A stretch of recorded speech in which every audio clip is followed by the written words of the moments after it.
All right, hello, welcome back to JankTech. It's my new series on Star Wars Unlimited where I talk about fun, janky card combos, twin suns, alternate formats, all that fun stuff that you can't get away with doing in meta premiere one-on-one. So today I've got the last of my 4-part series on little baby padawan beginner decks. So what do I mean by that? I mean, maybe you have a group of 4 people that are getting into Star Wars Unlimited. They haven't played it before. They want to play Twin Suns because they've heard about this Magic the Gathering Commander, but they want to play a good game. So sorry, Magic players. Okay, we can all enjoy our games. But in any case, this is meant for people that are just learning to play Star Wars Unlimited that want to play this format. So I've put together a pod of 4 decks. Being that I've already done 3 other videos, those will be linked down below.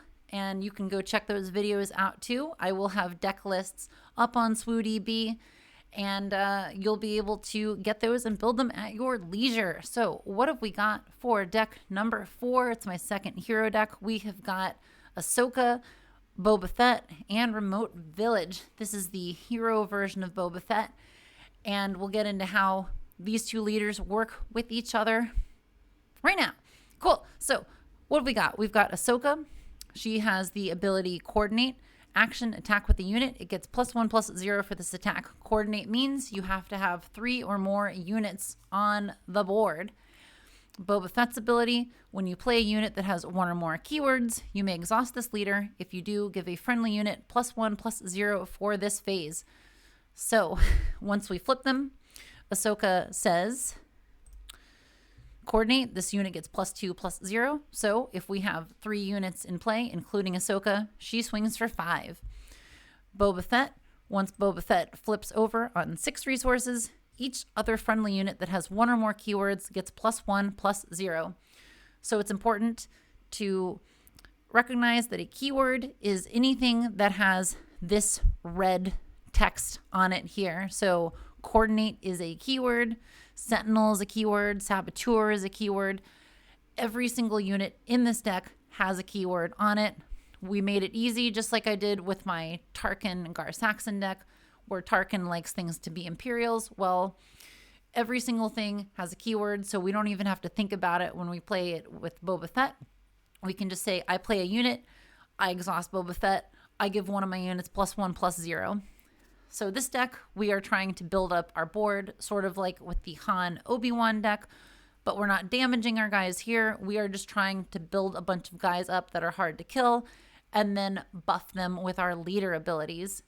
So we can play something, it has a keyword, we use Boba Fett to buff something else, and then we can use Ahsoka's ability to attack with that something else for +2/+0. Seems pretty fun. We have Remote Village in here because I like to run some blue. Blue is just really useful for some removal purposes and some utility Twin Suns cards that I kind of like including in general.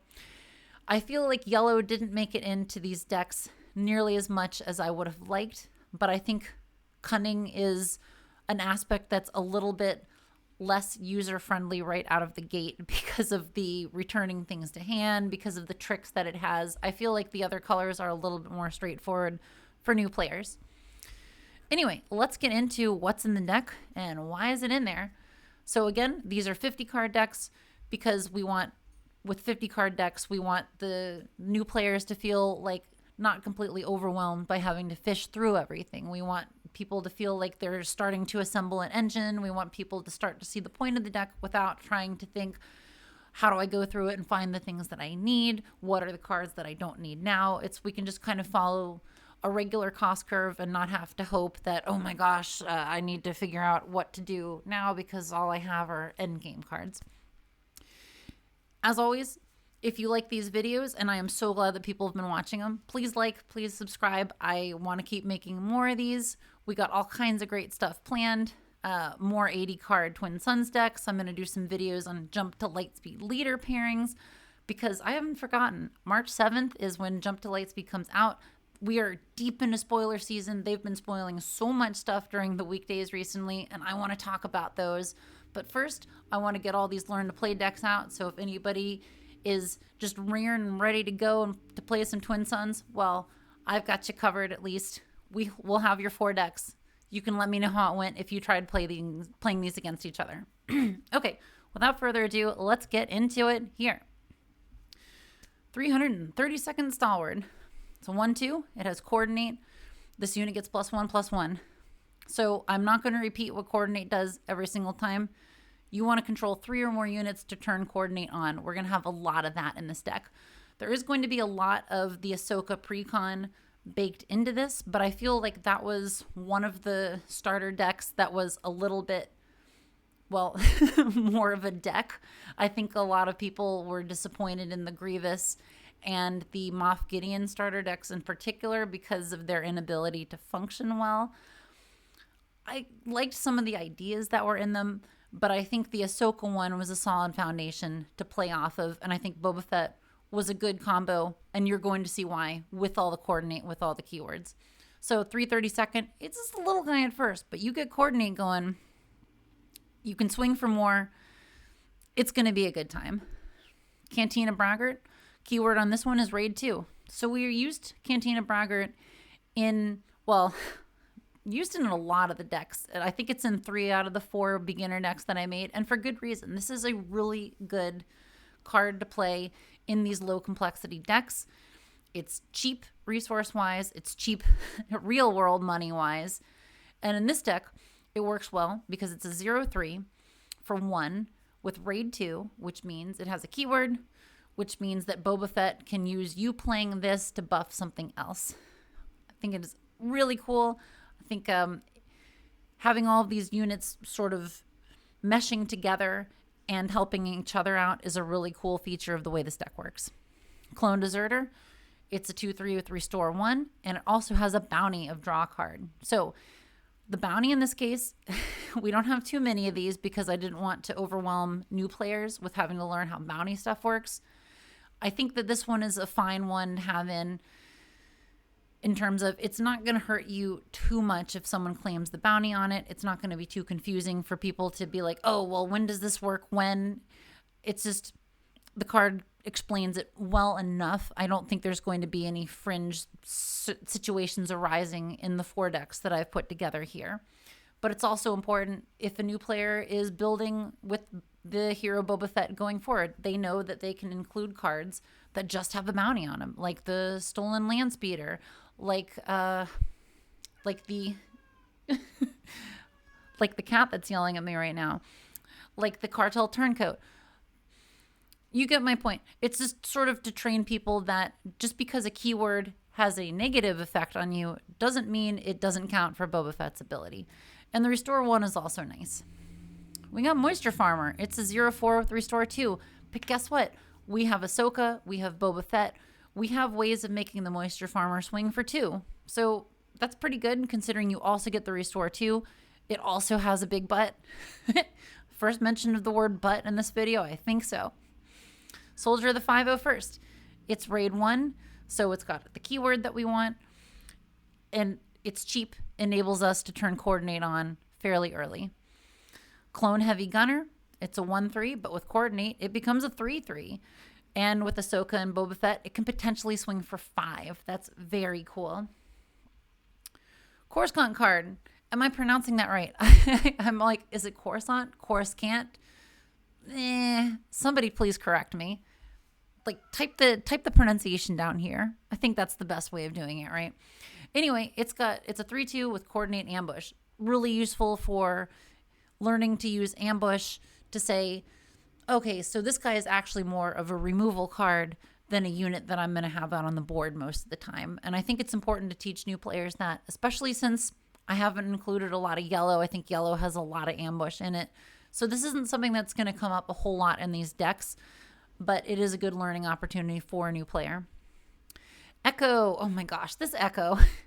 This is so good. With coordinate, it turns into a 4/4. And again, if we have Ahsoka's coordinate and Boba Fett going, you can swing with this Echo for 6, a 6/4 on turn 2. All right, Freetown Backup.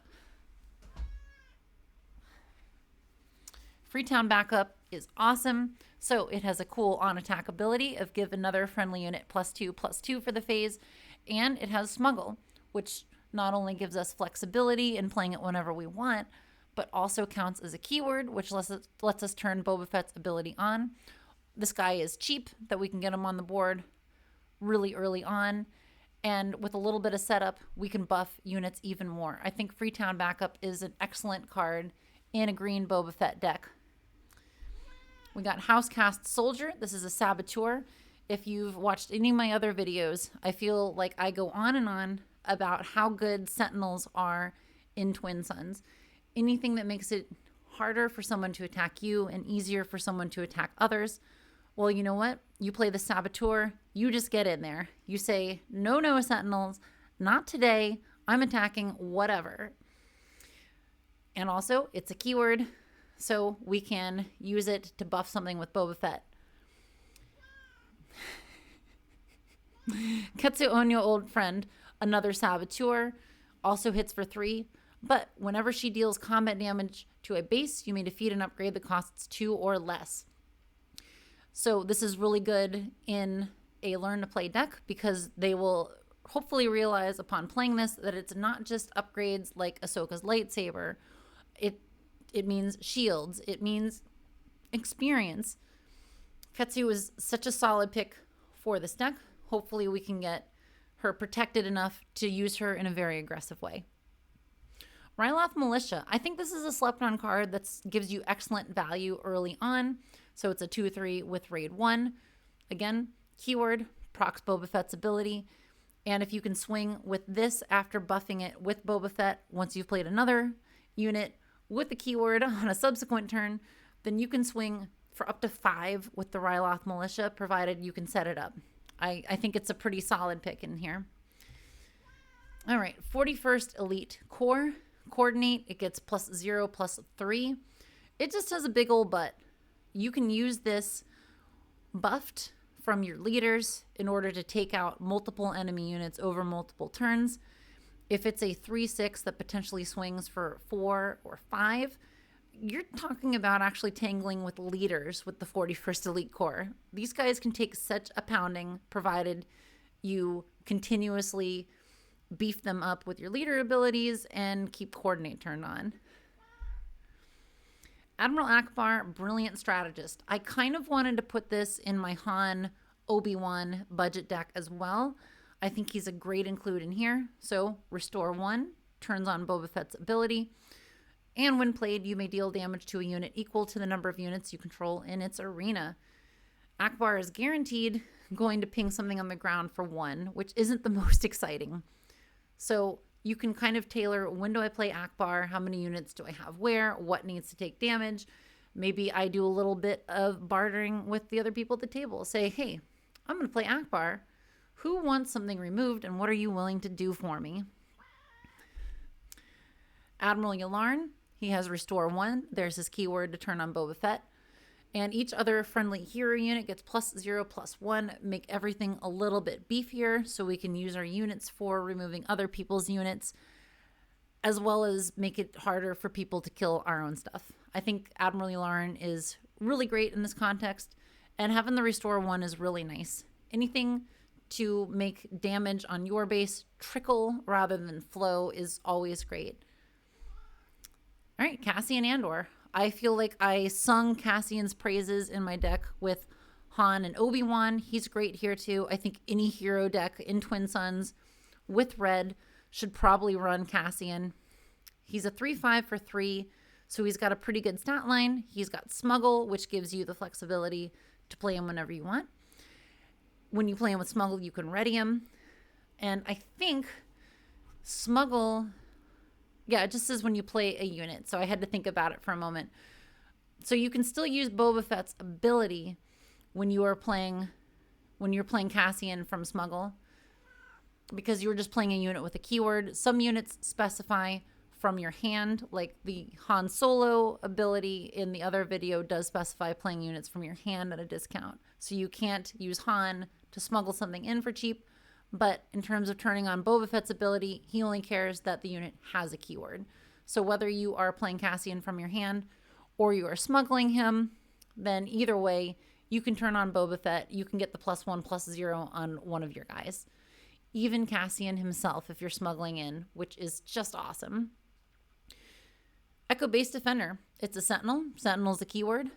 It's a 4/3, which again, the 3 is like, it's pretty fragile, but if you play it for 4, if you play it, it does 4 damage back. You could beef this with Boba Fett to further disincentivize people from attacking your base. I think that the Echo Base Defender is like a card that nobody wants to run into because it can kill so many ground units unless they've got some sort of trick to get around it. Sundari Peacekeeper. I talked about this one in my Han Obi-Wan deck as well. It's just such a hard unit to deal with. It has 5 health. It has Raid 2. It has Restore 2. It has all the keywords we need, and we can potentially swing for up to 5. Again, this thing can tangle with leaders if it has to, and maybe even walk away unscathed. It's just... All right, Yoda Old Master, 2/4 with Restore 2, and when defeated, choose any number of players. They each draw a card. So Yoda, pretty cheap unit, doesn't have the most amazing stats, but it's got the Restore 2, and it's got the when defeated effect, which is so cool as negotiation fodder in Twin Suns, because like I said, and we'll keep on saying, card advantage is everything. When you run singletons, you want to get as many cards in your hand as possible. Yoda helps you with that, and Yoda gives you an opportunity to get favors from other people and say, well, you were nice to me earlier, so you can draw a card, but you, oh no, you didn't curry my favor, so you don't get a card. Of course, we got to get Heavy in here. Heavy is awesome. Heavy can potentially swing for 6 if Coordinate is on. He can swing for 7 with Boba Fett buffing him, and he can swing for 8 with Ahsoka buffing him. Heavy can swing for 8 damage on turn 4. I think that is incredible. And then when he's defeated, he just pings every single enemy ground unit. Heavy is awesome in Twin Suns. I think in this deck in particular, he's great as long as you can have Coordinate on, but that doesn't make a difference with his undefeated ability. That still works regardless. And since Coordinate is a keyword, Heavy will always turn on Boba Fett's ability. So cool. Such a huge Tonkus that nobody is going to want to mess with. Modded Cohort. Love this card. It's a 2/4 with Ambush and Raid 2. Again, it teaches new players, when do I save my ambush units? What am I running into? The more health they have, the less expendable fodder they are. So am I trying to keep my modded cohort alive, or am I going to save it for attacking something that's very problematic?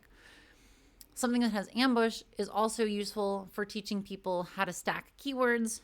And what do I mean by stacking keywords? I mean, I don't know if that's exactly the right phrase, but it essentially means when you're the active player and you have multiple when played effects. Ambush is a when played effect, and Boba Fett's effect is a when played effect.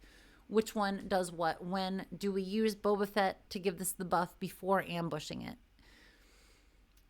And of course we want to do that. Or do we want to ambush with it and then use Boba Fett to buff something else? It just kind of depends on what you want to do with it. But it's important to realize that there is an order to these things, and cards like this, interacting with Boba Fett, help teach new players the ropes, because sometimes this stuff gets a little complicated. I may occasionally refer to when played effects as ETB effects. This is a holdover from Magic the Gathering. It just stands for enters the battlefield, which is the Magic terminology. So if I ever say ETB, I mean when a unit is played, when there is a when played effect. B2 Legionnaire. It's a Sentinel with Overwhelm. 2 great keywords. Obviously, it gives the Boba buff. And Overwhelm, of course, means we can potentially attack into somebody's anything for 7 damage if we can buff this with both Ahsoka and Boba Fett. It's likely that at 5 resources when we play this, Ahsoka will probably already be flipped, so we're not going to be buffing the B2 with her attack. With her leader ability, it's more likely that any of the less than 5 resources units are going to be the ones we buff with Ahsoka. Or, maybe Ahsoka dies early, then we can buff all the other ones too. But I hope to not be buffing them with Ahsoka. Clan Challengers. Oh my gosh, Clan Challengers. They're so good. 3/6, Raid 3. We don't care as much about when this unit is upgraded, it gains overwhelm. There's not really much in the way of upgrades in this deck. But the having the keyword, making it one stronger with Boba Fett, because likely we'll play this on resources on our resource 5 turn. We'll flip Boba on 6, and then the clan challengers will just have +1/+0 all the time. So it'll be swinging for 7 damage. Oh my gosh, yes. Rugged Survivors. Rugged Survivors we also have in our Han Obi-Wan deck. I think it's also really good here. It's got grit, which is the keyword that turns on Boba Fett. And on attack, if you control a leader unit, you may draw a card. So likely you'll play this at 5 resources. You'll swing with it when you have 6 resources. Our leaders deploy at 5 and 6 in this deck, so we hopefully can get at least 1 or 2 card draws out of the Rugged Survivors if we play them at the first opportunity. Steadfast Battalion, the classic. This was used so much in Premier decks early on in this game with ECL base to ambush it out. We like it here because it's a 5/5 with overwhelm, and also if I control a leader unit, give a friendly unit +2/+2 for this phase. So Steadfast Battalion can give itself +2/+2 as well. If we played at 5 resources, deploy Boba at 6 resources, and then attack with this, Boba buffs this +1, so we can potentially swing with 8 damage with the Steadfast Battalion with overwhelm. So much damage, so much to worry about. Guerrilla Attack Pod, great late game card. This one, I think in this deck, it's worth keeping in your hand later on. I was talking in the Han Obi-Wan deck about trying to play this at 5 resources and be an early threat. I think in this deck, it works better if you save it until you can play it ready and let your other guys take care of things. It might even give you more damage if Ahsoka is already dead by then, and you're able to use her to buff it even more if you can keep coordinate on. Rogue Squadron Skirmisher. Well, it's got ambush, so it procs Boba Fett's ability. And when played, return a unit that costs 2 or less from your discard pile to your hand. We have a lot of units that are 2 or less. Those are going to be super useful to get back and play again. I would probably pick something like Echo or maybe the Moisture Farmer if I'm getting low on health later on. Maybe the Freetown Backup because of its ability to buff other guys.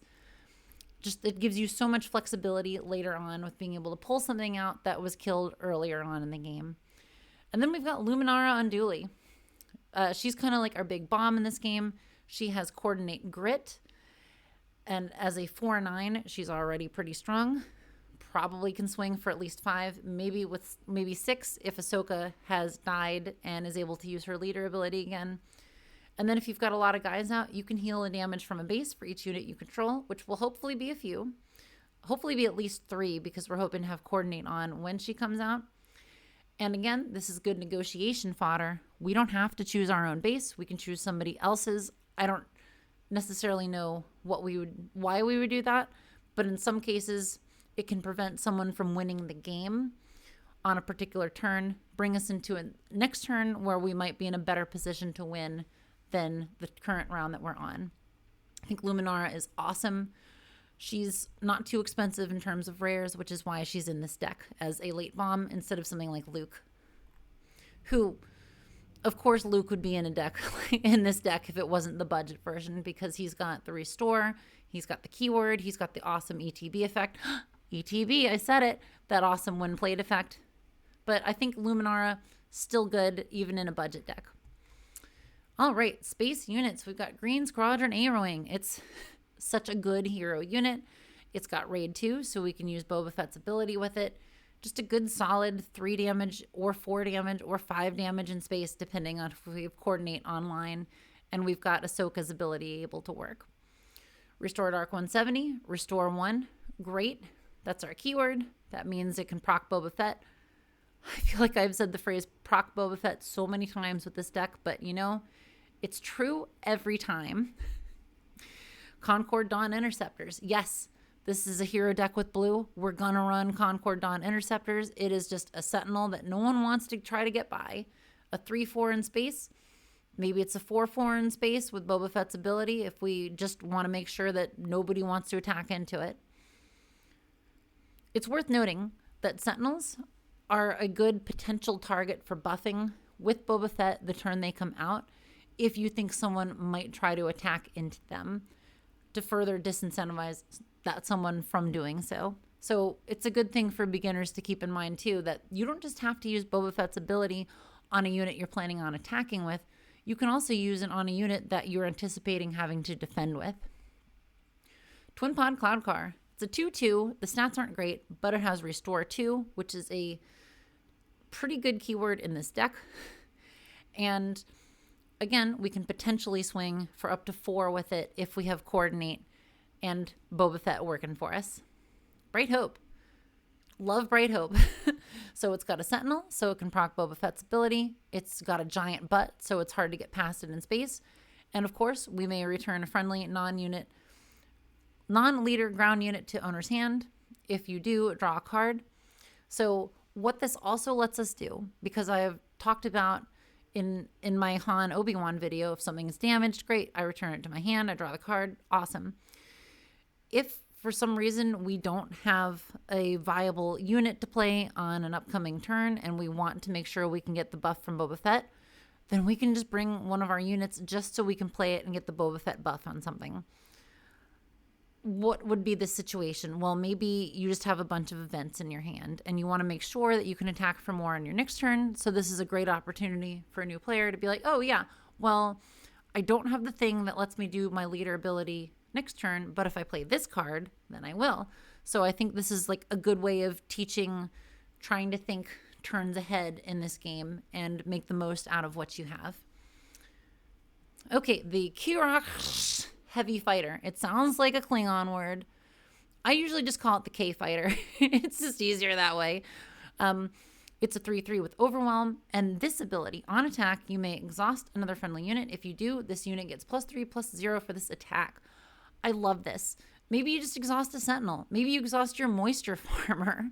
There's plenty of units that are good to exhaust in this deck that are worth getting the +3/+0 on this. And since it's got Overwhelm, you can probably attack into something. Again, you're playing this at 4 resources, so you can probably play it the turn before Ahsoka flips, so you can still get Ahsoka and Boba buff on it, potentially swinging for 8 damage. Seems pretty good. System Patrol Craft, just a great Sentinel in space. Keeps guys from getting in. This will stop an opponent's K-Fighter from getting in there. Well, it'll absorb 4 of the damage from it and kill it back, which I think is a decent trade. But also, like I said, you can buff it with Boba Fett. It's just good to keep people from attacking you in space. Senatorial Corvette, also had this in Han and Obi-Wan. Gets past Sentinels, has a thing that does bad stuff to your opponents. Each opponent discards a card from their hand. Nobody wants to discard cards. Nobody wants to kill this. So maybe you can get an extra hit in or something before it dies. And Vigilant Pursuit Craft. It's a Sentinel with Smuggle. We have multiple keywords that proc Boba Fett here. The Smuggle in at 7 resources is nice to have that kind of flexibility. And just the fact that it's a Sentinel that can be buffed because of Boba Fett's ability helps us to make sure that nobody is getting through in space. All right, so that's all of our units. What have we got for our events? We've got Daring Raid, 2 damage to a unit or base. This can help close out the game if you're that close to beating someone. It's also just good if you ran one of your low-powered units into somebody and need to finish them off, because we do have a lot of low-powered units in this deck. Daring Raid helps give them 1 turn's worth of help with damage. Outflank. Outflank is really good in situations when we have on-attack effects. So if we have something like, let's say we have 3 units out. We have a Cantina Braggart, we have a Freetown backup, and we have a K-Fighter. So what we could do here, that would be a very cool move that is just one possibility for the outflank. We play outflank, we attack with the Freetown backup for 1, not very exciting.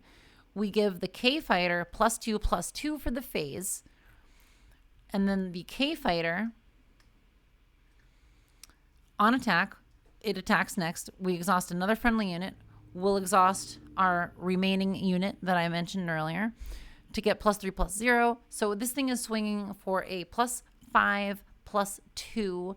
So we're doing at least 8 damage with the K-Fighter. If we were able to use Boba Fett's ability before playing Outflank to give this another +1, then we're swinging for 9. That is awesome. I think Outflank is really good combining with these things that have on attack abilities. So it's in here to teach new players on when to use that, how to get as many of your actions as compressed as possible. Recruit. Again, this is here for training purposes. Maybe you just don't have anything good. Recruit says, search the top 5 cards for a unit, reveal it, and draw it. Give yourself some more options. I don't think it's as strong of a card in a 50-card deck as it is in a 80-card deck, but I think it's useful in just teaching new players when to use things. Keep fighting. Ready a unit with 3 or less power. Great. We have a lot of those. Maybe you exhausted something with the K-Fighter. Maybe you want to get your Freetown backup hitting something else. What's cool about this is that maybe you have a unit that's only 2 power and then you beef it with Boba Fett. Let's say it's the House Cast Soldier. You use Boba Fett's ability to make it a 3, swing with it. Well, then you can just ready that and swing for another 3. Also, this is good for teaching new players about units with raid. So maybe you have the Cantina Braggart out. You buffed it with the Freetown backup earlier in your turn. So if we swung with the Freetown backup, we gave the Cantina Braggart +2/+2. Swing with it. After buffing it with Boba, it technically has a 3 power, but you're swinging for 5 damage with the Boba buff and the Freetown backup buff. And then you can do it a second time if you ready it with Keep Fighting. It's just so cool the ways that you can get damage to work in this deck. Open fire. Of course, we got some removal. Drop in. I felt for this one, it's really important just to have a little bit of safety with our turning coordinate on. So yes, I think we should have 1 card that gives us clone trooper tokens just to shore up our numbers a little bit and make our opponents have to do some more work with removal to not have our coordinate work anymore. Of course, takedown and vanquish, just to have a little bit more removal to kind of figure out, okay, well, then I use vanquish for this, I use takedown for this. Oh, I can use takedown for a boss, that kind of thing. Okay, we got a few upgrades. We've got Ahsoka's Padawan lightsaber. Of course, we have Ahsoka as our leader. We should give her lightsaber if possible. But again, we know that if attached unit is Ahsoka, you may attack with a unit. You don't have to attack with Ahsoka. So the cool thing here is that you can chain playing Ahsoka's Padawan lightsaber onto something else that has a win attack ability. So you play this on Ahsoka, you attack with your K-Fighter, you do a whole ton of damage by exhausting something else, and then you can attack with Ahsoka on another turn. Or you can just attack with Ahsoka. It doesn't say you can't. Old access codes, you know it, you love it. You want that early game card draw. This gives it to you. It makes our little weakling units just a little bit stronger. So at least our Freetown backup swings for 2 and buffs something. So that's not bad. Clone cohort, attached unit gains raid 2, and when defeated, create a clone trooper token. Helps us shore up our numbers for coordinate. And also, raid 2 is just 2 more damage. It unfortunately doesn't work with Boba Fett's ability, but it's just a way of saying, if you kill this unit, another one will take its place, and it's just going to do 2 more damage in the meantime. And since it doesn't give it, since it just gives it +0/+0, we could still ready it with Keep Fighting if it met the other requirements. Entrenched. Entrenched is just, you just make a big old unit. It's kind of removal if you are trying to get rid of something that is in an arena that you don't have any guys in. So if all you have are ground units and your opponent has a big old gross space unit, you say, well, let's entrench it. It's not going to do anything to me anymore. and it'll hopefully eat up all the other space units. Sounds great. And Perilous Position. I think this is another fun removal-ish sort of card. So it is an upgrade when played exhaust attached unit, and it gives it -2/-2. This is one of those ones that a lot of people realize, oh, you can use it to defeat the Lurking TIE Phantom, which I think once Jump to Lightspeed comes out, we're going to have a lot more options with indirect damage. But this is an important card in realizing that defeating enemies just isn't always a matter of dealing damage to them until they die. It can be, well, it already is 2 away from dying, or it's 3 away from dying, and I just don't want it to attack. So I severely weaken it, and then I make it easy for someone else to attack. I think Perilous Position is awesome. It's a solid card to include in decks that aren't budget decks, honestly. So I was able to play with this deck a little bit, and I thought it was a lot of fun. I think it can present itself very early on as sort of a threat. So you will have to negotiate your way out of some situations if you want to make sure you can keep enough units on the table to keep your coordinate working. But yeah, that's going to do it for me. If y'all have been watching this series, thank you so much. What do y'all think of these decks? Have you played with them? Have you played them against each other? I want to know. Leave me some comments. Tell me about it. Let's have a discussion and whatnot. So what have we got going on next now that I'm done with this series? Well, we're going to have some videos on Jump to Lightspeed. I want to talk about leader pairings that are super fun. I want to talk about cards that I'm excited about including in this next set. And then we're probably going to be almost at March 7th, set comes out time. So the sky is the limit, y'all. Or rather, I guess space is the limit. That's where we jump to Lightspeed. I guess unless we're Poe in that one unmentionably awful movie where he's just jumping to Lightspeed everywhere. Y'all get it. You know what I'm saying. It's Star Wars, baby. Anyway, thank you so much for joining me. Please like and subscribe if you want to see more of these. I like making them. I want to keep making them. And I think that's going to do it for me. So until then, let's do this again sometime.